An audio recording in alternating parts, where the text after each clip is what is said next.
Doctor साहिबा, अभी हम जानना चाहेंगे कि बच्चे हैं और बच्चों को लेकर माता पिता जो है काफ़ी ज़्यादा एक परेशानी में रहते हैं और ये भी डरे भी रहते हैं कि अपने बच्चे को जो है वायरल फीवर से कैसे बचाएं, क्योंकि अभी सर्दियां हैं और इसमें जो बच्चे हैं वो काफ़ी ज़्यादा बीमार भी पड़ते हैं। देखा जाए तो इसको बचाने का क्या तरीका है, कैसे बच्चों को बचाए? आजकल वायरल फीवर एक बहुत ही कॉमन सिम्टम है। आप हर दूसरे तीसरे बच्चे को देखिएगा कि पेरेंट्स वायरल फीवर का कंप्लेन लेके आए हैं। ये आप कैसे डिफ्रेंशिएट कर सकते हैं, क्योंकि फीवर के साथ इसमें मल्टीपल सिम्टम्स होते हैं एसोसिएटेड, जैसे कि कभी कफ हुआ, कोल्ड हुआ, लूज स्टूल हुआ, डायरिया हुआ। तो जब मल्टीपल सिम्टम्स इन्वॉल्व होते हैं, जैसे कि पेट से भी कुछ प्रॉब्लम हो रहा है या सर्दी खांसी भी हो रही है, तो मोस्टली ये वायरल फीवर की वजह से होता है। तो इसमें हमें ध्यान देना होगा कि एंटीबायोटिक का इसमें बहुत रोल नहीं है। आजकल देखा जाए तो पेरेंट्स खुद से ही राउंड द क्लॉक जाके प्रिस्क्रिप्शन अपना दवा खाने में जाके खुद से ही एंटीबायोटिक ले लेते हैं। वो नहीं करना चाहिए। आप फीवर है तो फीवर का दवा दें, और एसोसिएटेड जो भी सिम्टम्स है, यानी कि अगर कफ है, कोल्ड है, तो आप खांसी सर्दी की दवा दें। तुरंत एंटीबायोटिक पे नहीं जाना है। और बच्चों पे ध्यान देना है कि तुरंत कोल्ड एक्सपोजर नहीं होना है, जैसे कि गर्म हीटर में बैठे हुए, रूम में बैठे हुए अचानक बाहर चले गए। ये सारा कारण हो जाता है कि जिसको कहते हैं हम लोग ठंडा भी पकड़ लेना, उसके साथ वो हो जाता है। और साथ में उसमें बहुत बार उन्हें दस्त की प्रॉब्लम हो जाती है, पतला पैखाना शुरू हो जाता है। तो हमें वो देखना है कि उसका भी हम ट्रीटमेंट करें। सर्दी खांसी अगर हो रहा है तो उसका ट्रीटमेंट करें। और फीवर से बच्चों को बचाना है, अगर तुरंत फीवर आ रहा है तो हम 3 से 4 बार एंटीपायरेटिक दे सकते हैं, जो कि पैरासिटामोल सेफ होता है, वो देना है।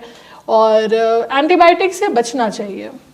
डॉक्टर साहिबा, इसके अलावा अगर हम बात करें कि वायरल फीवर का जो असर है कितने दिनों तक रह सकता है अगर एक बच्चा है तो? देखिए, ये बच्चों अलग अलग बच्चे हैं, उनका अलग अलग बॉडी टाइप है, तो ऐसा कुछ फिक्स नहीं होता है कितने दिन रहेगा।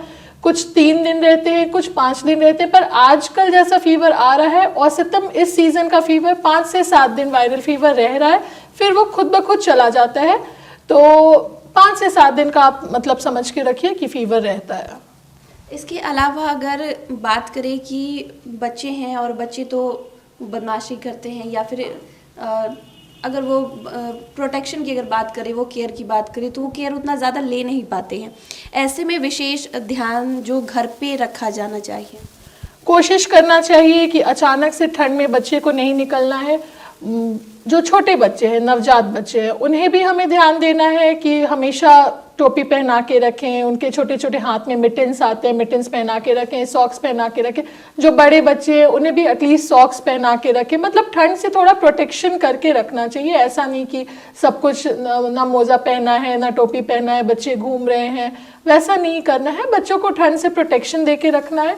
और कोशिश करना है कि अभी बहुत बाहर नहीं निकलें बच्चे, अभी जितना हो सके, क्योंकि अभी बहुत ज़्यादा टेम्परेचर नीचे गया है, तापमान नीचे गिरी है। तो बच्चे घर पे ज़्यादा टाइम स्पेंड करें, उन्हें घर पे ही कुछ एक्टिविटीज़ में इंगेज किया जाए। इंडोर एक्टिविटीज़ हो गया, कुछ ड्राइंग हो गया, पेंटिंग हो गया, ये सब में करें, ना कि अभी बाहर जाके खेलें। वो थोड़ा अवॉइड करना चाहिए अभी। इसके अलावा अगर किसी बच्चे को बार बार वायरल फीवर हो रहा है तो उसकी कमज़ोर इम्यूनिटी को भी देखा जा सकता है। हाँ, बार बार अगर वायरल फीवर हो रहा है तो हमें ध्यान देना होगा कि ऐसा तो नहीं कि अंदर कुछ और है, जैसे कि कोई और डिजीज़ तो नहीं है, अंदर कुछ ऐसा तो नहीं है जो हम मिस कर रहे हैं। तो हमें इन्वेस्टिगेशन कराना होगा। मान लो 1 महीने में ही 4 बार 5 बार वायरल फीवर हो रहा है, तो फिर मोस्टली वो वायरल फीवर नहीं है, अंडरलाइंग कोई डिजीज़ है। जैसे कि हो सकता है यूटीआई हो, बच्चे में यूटीआई काफ़ी कॉमन होता है, जिसके चलते भी फीवर आता है। तो उस पर वहाँ पर हमें इन्वेस्टिगेशन कराना होगा कि हाँ, ये फीवर क्यों आ रहा है, क्योंकि इतने तुरंत नहीं आता है। साथ में मैं एक बात बोलना चाहूँगी कि आप फ्लू वैक्सीन भी ईयरली आप हर बच्चे को दिलाएं। वो काफ़ी असर करता है सर्दी खांसी और ये सबसे प्रोटेक्शन देने के लिए। बाकी इम्यूनिटी का हमें खाना पीना और बच्चों पे अच्छे से रहना है, ये अच्छे से खाना पीना, न्यूट्रिशन पे ध्यान देना होगा कि हाँ, इम्यूनिटी तो कम नहीं है। ऐसा तो नहीं कि जितना उनको ज़रूरत है खाने का उस हिसाब से वो कम खा रहे हैं। तो उनका जो न्यूट्रिशनल रिक्वायरमेंट है, जितना कैलोरीज रिक्वायरमेंट है पर डे का, वो हमें फुलफिल करना होगा वेट के हिसाब से।